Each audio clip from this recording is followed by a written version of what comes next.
لا، ما انت فاكر نفسك بتحبه، لكن انت متعلق بيه تعلق مرضي اصلا. ده مش حب. اه والله زي ما بقولك كده. وانت فاكر نفسك ان ده حب ومتشحتف وبتعيط وبتموت عليه، وانت اصلا متعلق بيه تعلق مرضي مش قادر تبعد عنه بدرجة الموت، وتعبان وزعلان وبتعيط ومتنكد وقاعد تقول انا بحبه بحبه والله بحبه، محدش حب غيري. ده مش حب.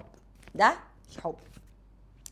فتعالوا بقى كده نشوف الفرق بين الحب والتعلق المرضي ايه.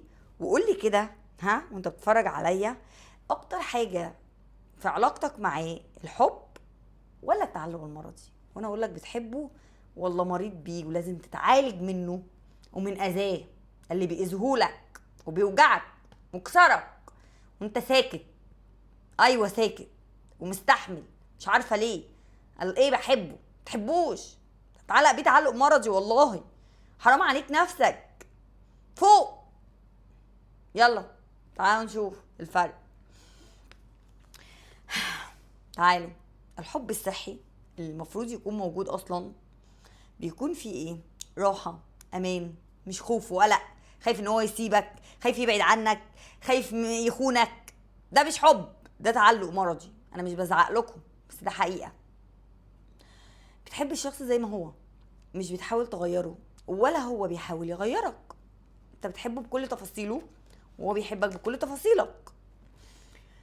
بتدي وبتاخد بنفس القدر وهو بيدي وياخد بنفس القدر، مش انت تدي تدي تدي تدي وما تلاقيش مقابل.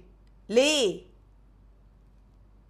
عندك حياتك واهتماماتك بره العلاقة، وهو بيحترم ده وانت بتحترم ده، والدنيا ماشية تمام معاكم.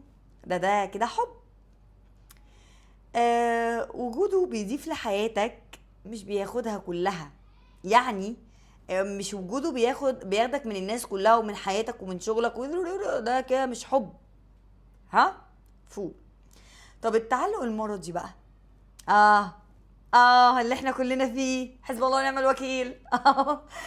خوف مبالغ من الخسارة او البعد.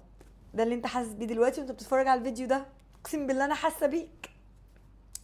تفكير دايما في الشخص بشكل مرهق، انت بتتعب نفسك وبترهق نفسك بشكل مزعج. ده اللي انت بتعمله للأسف، ده اللي انت بتعمله. بتتخلى عن نفسك وعن حياتك عشان ترضيه، وبتعمل حاجات ممكن ما تعملهاش خالص عشان ترضيه، وبتقل من كرامتك عشان ترضيه. الغيرة والشك مسيطرين على العلاقة.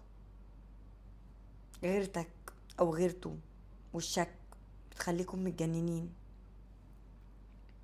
بتحس انك مش موجود او غير مرغوب، وتلاقي نفسك تعبان وزعلان ومتضايق، بس انت بتحبه ومستحمل.